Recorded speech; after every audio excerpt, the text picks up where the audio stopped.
여러분 안녕하세요. 중학교가 6학년을 위한 국어 공부 실전 6번째 시간입니다.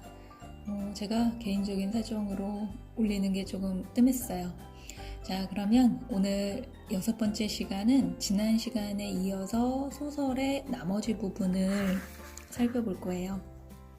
그럼 먼저 꿈틀 교재. 자, 이 교재 보기만 해도 괴롭나요? 그래도 이 한 권을 잘 끝내놓으면 여러분은 엄청난 국어 능력치를 키우게 됩니다. 레벨업이 되는 거죠. 자, 그러면 오늘은 꿈틀 교재 41쪽부터 시작을 할게요. 자, 41쪽에는 소재와 배경이 나와 있어요. 그럼 소재가 무엇이냐? 라고 하면 소재는 글의 재료입니다. 그래서 글의 재료에 동그라미를 쳐주세요. 아래 박스에는 그 예로 김유정 작가의 동백꽃이라는 작품이 나와 있는데요. 이 글의 중요한 소재 중에 하나가 감자예요. 시험에도 굉장히 잘 나오고요. 그래서 소재 잘 동그라미 쳐 넣으시고요. 특히 소재 중에서도 가장 중요한 소재를 우리는 제재라고 해요. 자, 그리고 옆에 41쪽에 1, 2, 3번 문제를 한번 풀어보세요. 특히 그 소재 기능 부분에 그 점 있는 것을 잘 살펴보시고 문제를 풀어보세요.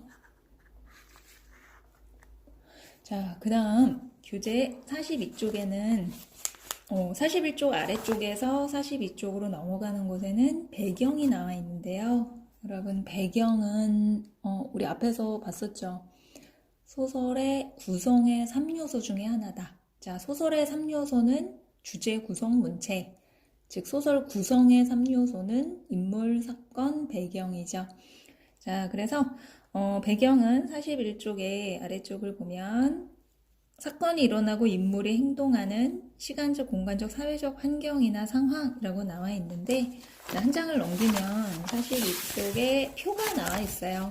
배경의 종류에 표의 시간적, 공간적까지는 아마 여러분이 알 거예요. 그런데 사회적 배경에서 사회적까지 동그라미를 치세요.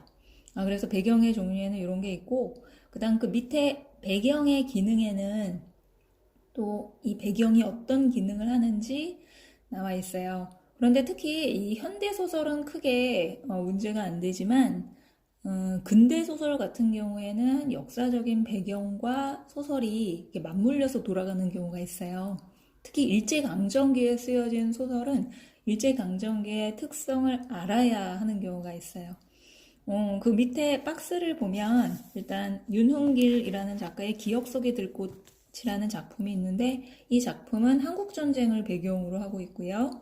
그 다음 밑에 현진건의 운수 좋은 날, 정말 유명한 작품이죠. 그 설렁탕을 사왔는데 왜 먹지를 못하니 그 끝에 나오는 그 문장을 정말 많이 패러디도 하는데 이 작품은 일제강점기, 특히 1920년대 즉 일제히에 막 수탈을 당하고 우리 민족이 굉장히 고통스러웠던 시기에 최하층민인 인력거꾼 김첨지가 주인공으로 나오는 소설이에요. 이런 식으로 배경에 대해서도 여러분이 잘 알아두면 좋겠어요. 자, 그리고 42쪽에 4, 5, 6, 7번도 옆에 있는 그 내용을 보면서 문제를 풀고 바로 채점을 해보세요. 자, 그러면 이젠 43쪽 구성으로 가볼까요? 자, 구성에서는 키워드가 짜임새 있게 배열이 바로 키워드예요. 그리고 그 밑에 인과관계가 키워드예요. 자, 그 다음 구성의 5단계는 발단, 전개, 위기, 절정, 결말, 즉 갈등이 어떤 식으로 발전을 하느냐에 따라서 이게 진행이 되는데 특히 절정에다가 별표를 해주세요. 보통 이 절정 부분이 시험에서 굉장히 잘 나와요. 그리고 이 절정 부분은 주제가 드러나는 부분이기도 해요. 물론 아닌 경우도 있어요. 하지만 절정 부분이 어딘지는 반드시 알아둬야 돼요. 그 소설에서. 자, 그리고 한 장을 더 넘겨서 44쪽으로 가면 여기에서는 다양한 구성과 관련된 다양한 어휘가 나오는데, 자, 44쪽으로 가면 구성의 유형에 시간의 흐름에 따른 구성이 나오죠. 1번에 거기에 순행적하고 평면적을 같이 묶어서 동그라미를 쳐보세요. 그럼 옆으로 가보면 순행적, 평면적은 바로 시간이 흐르는 순서가 키워드예요. 시간 순서대로 진행이 되는 거죠. 자, 그 다음 밑에 역순행적 구성은 입체적이라는 말하고 같이 동그라미를 치세요. 같은 말이에요. 순행적, 평면적, 역순행적, 입체적. 그럼 이것은 거슬러 올라가거나 섞이는 거예요. 그래서 특히 시험 문제를 낸다면 우리 순행적, 평면적 구성보다는 당연히 역순행적 구성을 내겠죠. 현재에서 과거로 갔다가 다시 돌아오거나 과거에서 더 과거로 갔다가. 특히 밑에 있는 그 동백꽃이라는 소설, 우리 앞에서도 봤었죠. 앞에 소재 부분에서 나왔었죠. 이 동백꽃이. 근데 이 동백꽃이라는 소설의 구성이 역순행적 구성으로 되어 있어요.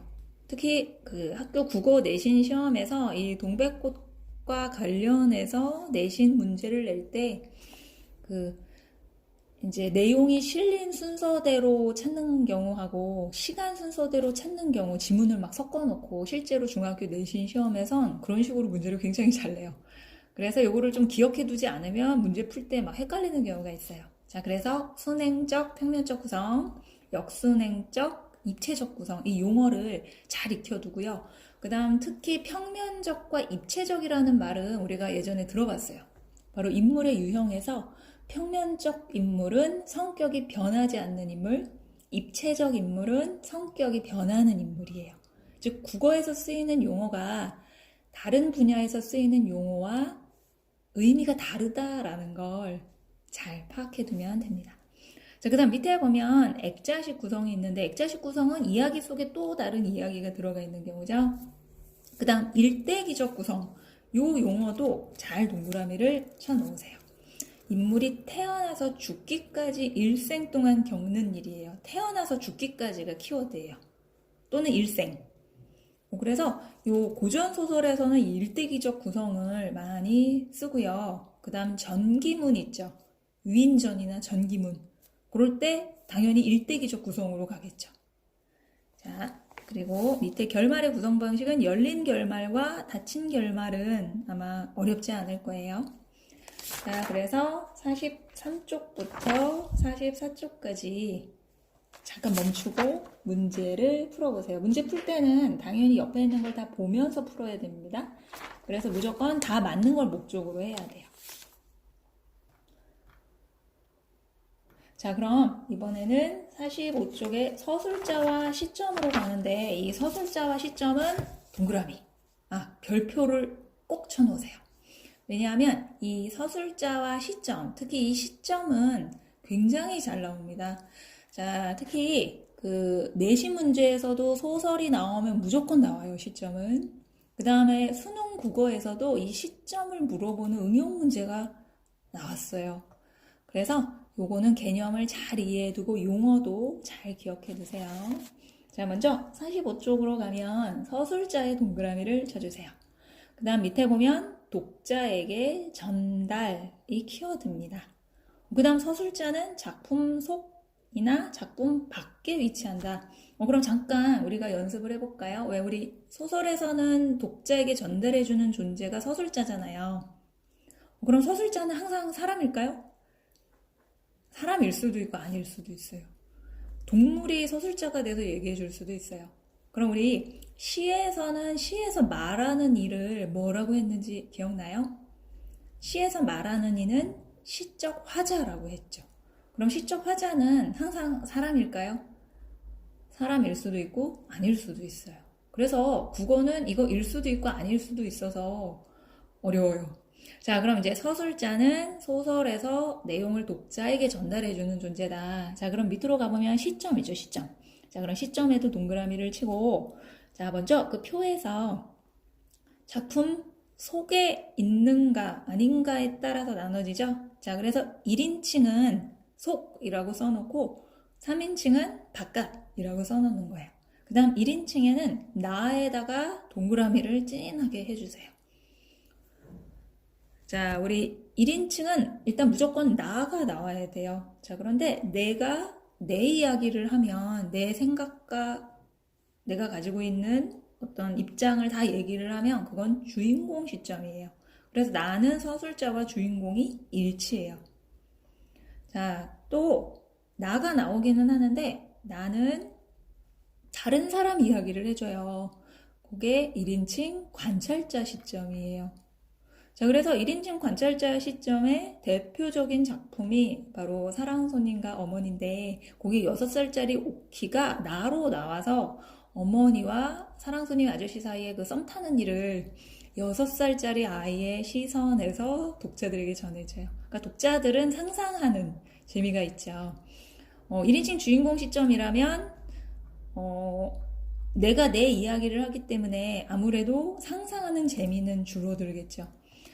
자, 그 다음 서술자가 작품 바깥에 있으면 3인칭이죠. 그런데 이 3인칭도 서술자가 인물의 속마음까지 다 알려주면 전지적 작가 시점이 마치 신이 된 것처럼, 그 다음 서술자가 관찰한 사실만 전달해주면 작가 관찰자 시점이에요. 그래서 3인칭 관찰자 시점의 대표적인 작품이 바로 소나기예요. 이 소년과 소녀의 말과 행동만 보여줘요. 속마음은 얘기해주지 않아요. 그래서 독자들은 상상을 펼칠 수 있어요. 이 둘 사이에 오고 가는 말과 행동만을 통해서.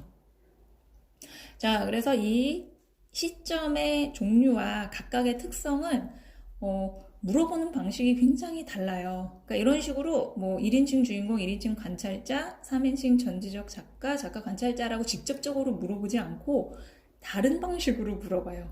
예를 들면 서술자가 작품 안에 있으면서 주인공이다 라고 하면 1인칭 주인공 시점이라고 탁 감이 와야 돼요. 또 예를 들면 서술자가 작품 바깥에 있어서 등장인물들의 말과 행동만 보여준다 라고 하면 이것이 3인칭 작가 관찰자 시점이라는 것을 딱 감을 잡아야 돼요. 그 보기 안에서, 문제 보기 안에서 이 시점은 직접적으로 그렇게 1인칭 주인공이 관찰자니라고 말해주지 않아요. 그래서 국어를 공부할 때는 다양하게 물어보는 방식에 대해서 이제 적응을 해야 됩니다. 자, 그러면 시점을 우리가 그러면 46쪽으로 가볼까요? 자, 46쪽으로 가면 인물 제시 방법이 있어요. 자, 요거 역시 시점하고 연결이 되는데 한번 잘 살펴봅시다. 자, 46쪽에 가면 직접 제시 방법과 간접 제시 방법이 있는데 직접과 간접에 동그라미를 쳐주세요. 그 다음 직접 제시는 키워드가 직접 설명이에요. 직접 설명. 그리고 그 옆에 말하기라고 써주세요. 말하기. 그 다음 말하기니까 영어로 당연히 telling이겠죠. telling. 자, 그 다음 간접 제시는 키워드가 행동, 대화, 외양 묘사예요. 그래서 짐작까지 동그라미를 쳐주세요. 자, 그러면 이 간접 제시는 보여주기만 하는 거예요. 그래서 보여주기, 그리고 그 옆에 showing이라고 써주세요. 그럼 요거를 우리가 시점하고 한번 연결을 해볼까요? 자, 직접 제시 방식은 어떤 시점하고 연결이 될까요? 시시콜콜이 다 설명해주는 거. 요건 아마 1인칭 주인공 시점이거나 3인칭 전지적 작가 시점하고 연결이 될 거예요. 자, 그럼 간접 제시 방법은 관찰자 시점이 되겠죠. 그래서 요거를 이 인물 제시 방법도 고난이도 문제를 풀 때 생각보다 자주 나오는 편이에요. 자, 이렇게 해서 여러분이 45쪽부터 46쪽까지 정말 중요한 파트 서술자와 시점에 대해서 살펴봤고요. 자, 그러면 45쪽부터 46쪽에 6번까지 1번부터 6번까지 한번 문제를 풀어보세요.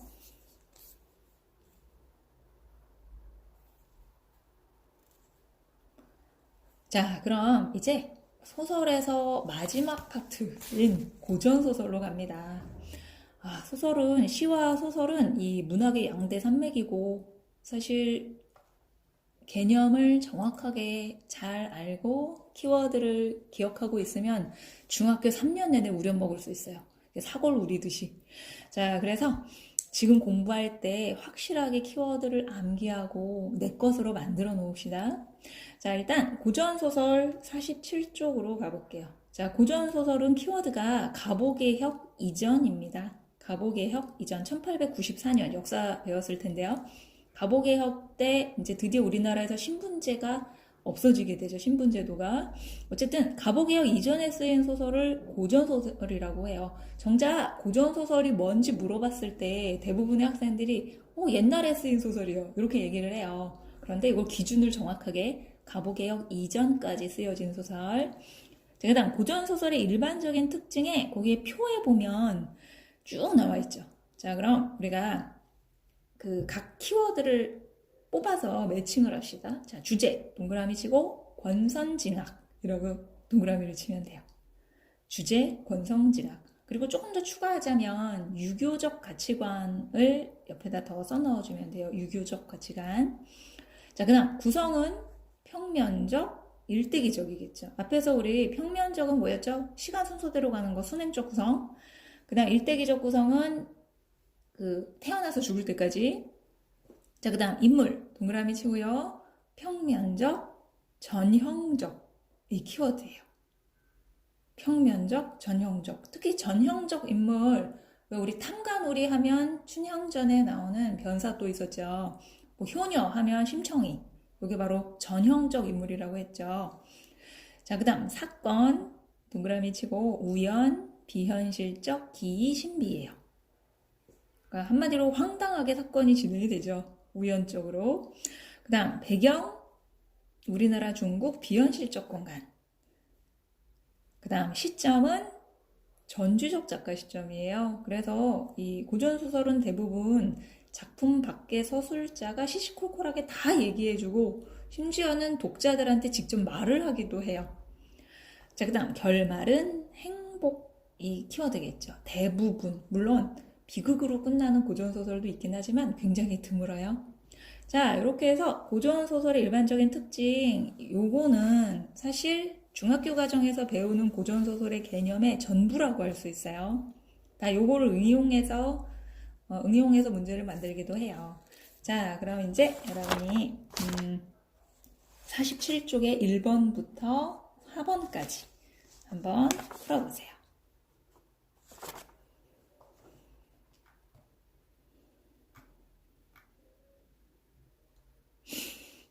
자, 이제 문제도 풀어보고 채점도 해봤죠? 자, 그러면 소설의 주요 개념들이 드디어 끝났어요. 다시 말하지만 시와 소설의 개념은 너무너무 중요하고 사골 우리듯이 반복적으로 우려서 머릿속에 집어넣어야 돼요. 그럼 나중엔 공부가 굉장히 편해져요. 자, 그럼 오늘은 41쪽부터 47쪽까지 공부를 했어요. 오늘은 분량이 많죠? 자, 그럼 교재를 보지 말고 한번 대답해 보세요. 자, 빨리빨리. 자, 우리 소설에서 재료를 무엇이라고 하나요? 자, 배경의 종류 3가지를 대보세요. 자, 소설 구성 5단계를 말해보세요. 그 다음 소설 구성 유형 중 시간의 흐름에 따른 구성 2가지가 있었죠. 지금 제가 무슨 말을 하는지 알겠어요? 질문을? 자, 국어 공부를 하면서 질문을 할 때 무슨 말인지 못 알아들으면 안 됩니다. 그래서 자꾸 보고 그 용어를 익혀야 돼요. 자, 소설 구성 유형 중 이야기 안에 또 다른 이야기가 들어가 있는 구성을 무슨 구성이라고 하나요? 자, 소설 구성 유형 중에 인물이 태어나 죽기까지 일생 동안 겪는 일로 내용을 전개하는 구성, 즉 태어나서 죽기까지 일생, 무슨 구성이라고 하나요? 자, 서술자란 뭔가요? 자, 시점의 종류 싹 다 말해보세요.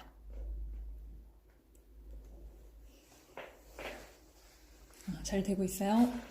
자, 나는 서술자지만 주인공이 아닌 시점은 무슨 시점이죠? 자, 서술자가 밖에서 관찰한 사실만 전달하는 시점은 무슨 시점인가요? 자, 고전소설이란 무엇을 말하나요? 자, 고전소설의 특징을 하나씩 얘기해 보는데, 주제, 구성, 인물, 사건, 키워드 잘 기억나나요? 자, 배경, 시점, 결말. 자, 키워드가 잘 떠오르나요? 이거 대답 잘 할 수 있었어요? 무조건 대답해야 돼요. 처음에는 기억이 잘 안 나면 교재를 보고 했다가 나중에는 질문이 나오면 바로바로 답을 할 수 있게 여러분 머릿속에 그 키워드를 자꾸 기억해내야 돼요. 자, 그래서 답을 얘기하자면 소설의 재료는 소재죠, 소재. 배경의 종류 3가지, 시간적, 공간적, 사회적 배경. 자, 소설 구성 5단계, 발단, 전개, 위기, 절정, 결말. 소설 구성 유형 중 시간의 흐름에 따른 구성 2가지, 순행적, 평면적 구성이죠. 역순행적, 입체적 구성. 자, 소설 구성 유형 중에 이야기 안에 또 이야기가 들어가 있는 구성은 액자식 구성. 자, 태어나 죽기까지 일생 동안 겪는 일로 내용 전개하는 구성, 일대기적 구성. 자, 서술자란 소설의 내용을 독자에게 전달해주는 존재인데, 이 서술자가 소설 안에 있으면 1인칭, 소설 바깥에 있으면 3인칭입니다. 자, 시점의 종류 다 말해보시오. 1인칭 주인공, 1인칭 관찰자, 3인칭 관찰자, 3인칭 전지적 작가 시점. 자, 나는 서술자지만 주인공은 아닌 시점, 1인칭 관찰자 시점. 대표적인 게 사랑손님과 어머니라고 했어요. 자, 서술자가 밖에서 관찰한 사실만 전달하는 시점. 이게 3인칭 관찰자 시점. 바로 대표적인 작품이 소나기죠. 자, 고전소설이란 가보개혁 1894년 이전에 지어진 소설을 고전소설. 자, 고전소설의 특징은, 자, 주제, 키워드가 권선징악, 구성, 평면적, 일대기적, 인물, 평면적, 전형적, 사건, 우연, 비현실, 기이, 신비, 배경, 우리나라, 중국, 비현실적 공간, 용궁이나 하늘나라라든지, 그 다음 시점, 전지적 작가 시점, 결말, 대부분 행복. 자, 이제 질문이 들어왔을 때 입에서 바로바로 튀어나올 정도로 반복 연습을 하면 됩니다.